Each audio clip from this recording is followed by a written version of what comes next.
This is Fresh Air. Another National Book Award winner this week is John Lewis, the longtime civil rights leader and Georgia congressman. His book, called March, Book 3, co-written with Andrew Aden and illustrated by Nate Powell, won in the category of Young People's Literature. It's a graphic novel dramatizing the now-famous Voting Rights March from Selma to Montgomery, for which Lewis was one of the leaders. Terry spoke with John Lewis in 2009, the day before the first inauguration of President Barack Obama. John Lewis told Terry that he grew up in Alabama at a time when there was one county whose population was 80% African American, but there wasn't a single black voter. Congressman Lewis, welcome to Fresh Air, and thank you so much for joining us. When you were a young man, were you ever challenged at the polls? Did you have a hard time registering, or did anyone ever try to prevent you from voting? When I was growing up in rural Alabama, it was impossible for me to register to vote until I moved to Tennessee, to Nashville, as a student. Why was it impossible? Black men and women were not allowed to register to vote. My own mother, my own father, my grandfather, and my uncles and aunts could not register to vote because each time they attempted to register to vote, they were told they could not pass the literacy test. And many people were so intimidated, so afraid that they would lose their jobs, they would be evicted from the farms. They almost gave up. Your parents were sharecroppers. Now, my mother and father and many of my relatives have been sharecroppers. They have been tenant farmers, like so many people in the South. They knew the stories that had occurred. They knew places in Alabama where people were evicted from the farm, from the plantation. Now, because of that, did your parents tell you not to bother to try to vote because it would be dangerous? They might lose their farm. I mean, you were educated. You could certainly pass the literacy test. My parents told me in the very beginning, as a young child, when I raised the question about segregation and racial discrimination, they told me not to get in the way, not to get in trouble. But we had people that were educated. We had teachers. We had high school principals, people teaching in colleges and universities in Tuskegee, Alabama. But they were told they failed the so-called literacy test. One of the more dramatic moments of the civil rights movement was a march that you helped lead in 1965 of about 600 people. The march was supposed to be from Selma to Montgomery, Alabama, demanding voting rights, but the marchers were stopped soon after you started marching, and you were beaten by the police. Would you talk first a little bit about the goal of that march? In 1965, the attempted march from Selma to Montgomery on March 7th was planned to dramatize to the state of Alabama and to the nation that people of color wanted to register to vote. In Selma, you can only attempt to register to vote on the first and third Mondays of each month.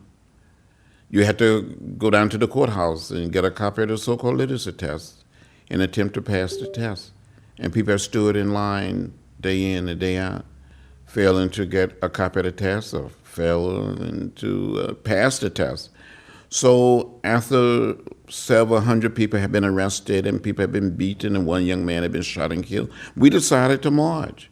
And on Sunday afternoon, about 600 of us left a little church called Brown Chapel AME Church and started walking in an orderly, peaceful, nonviolent fashion through the streets of Selma.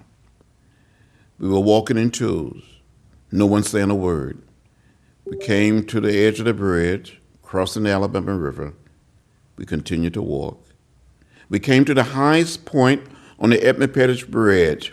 Down below, we saw a sea of blue, Alabama State Troopers.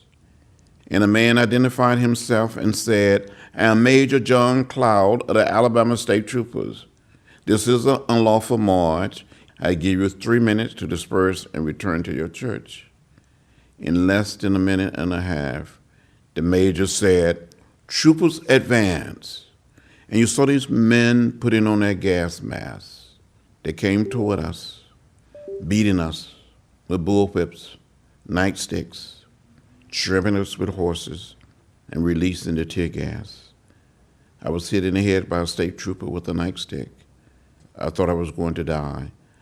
I had a concussion there at the bridge, and almost 44 years later, I don't recall how I made it back across that bridge through the streets of Selma. But I do recall being back at the church that Sunday afternoon. The church is full to capacity, more than 2,000 people on the outside. And someone said to me, "John, said something to the audience. Speak to them."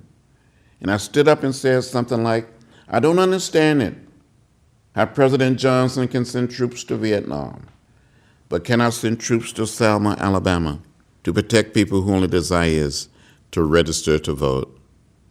What was the impact, do you think, of that march on the actual passage of the Voting Rights Act?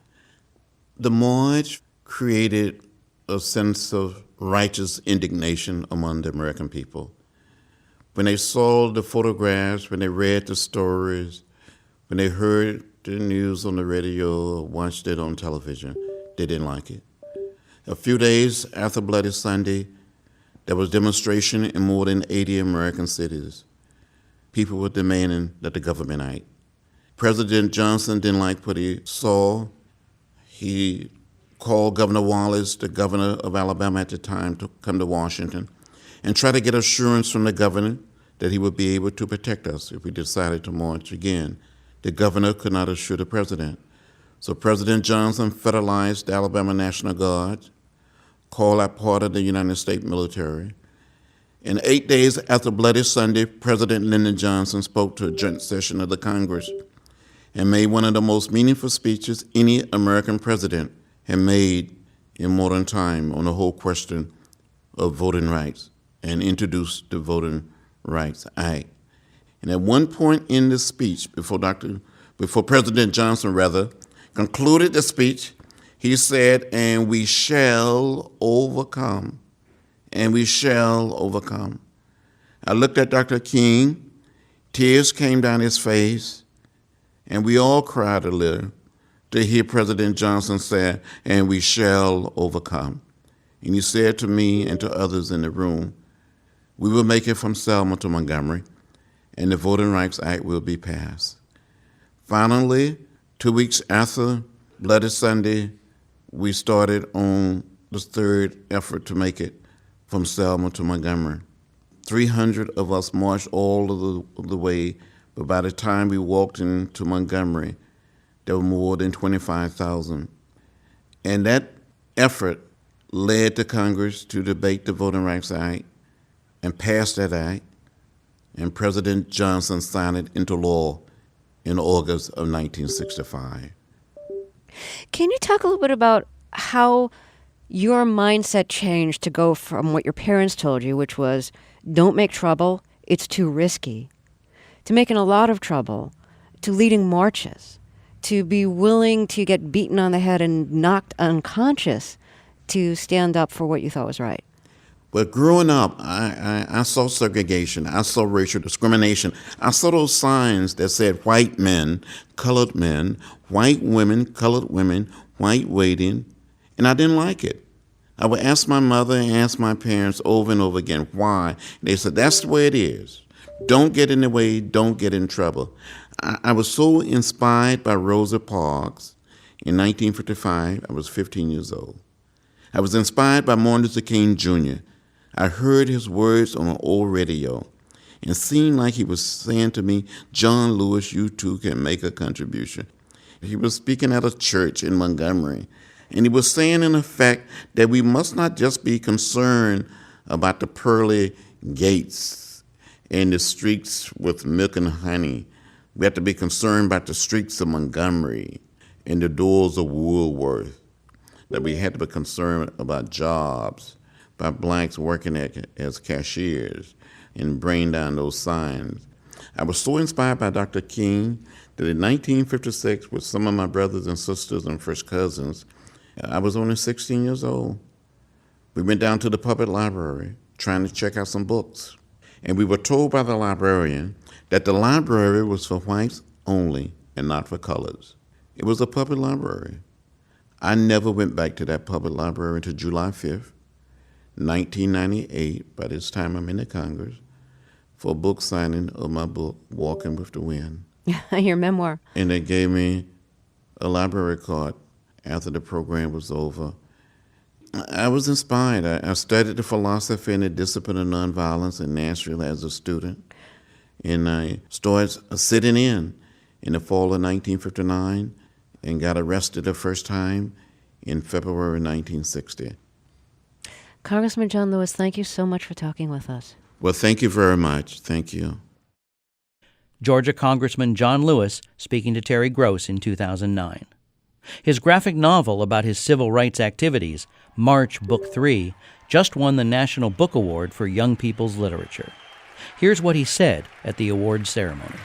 Thank you. This is unreal.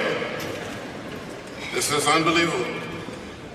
Some of you know I grew up in rural Alabama, very, very poor. Very few books in our home. And I remember in 1956, when I was 16 years old, with some of my brothers and sisters and cousins, going down to the public library, trying to get library cards.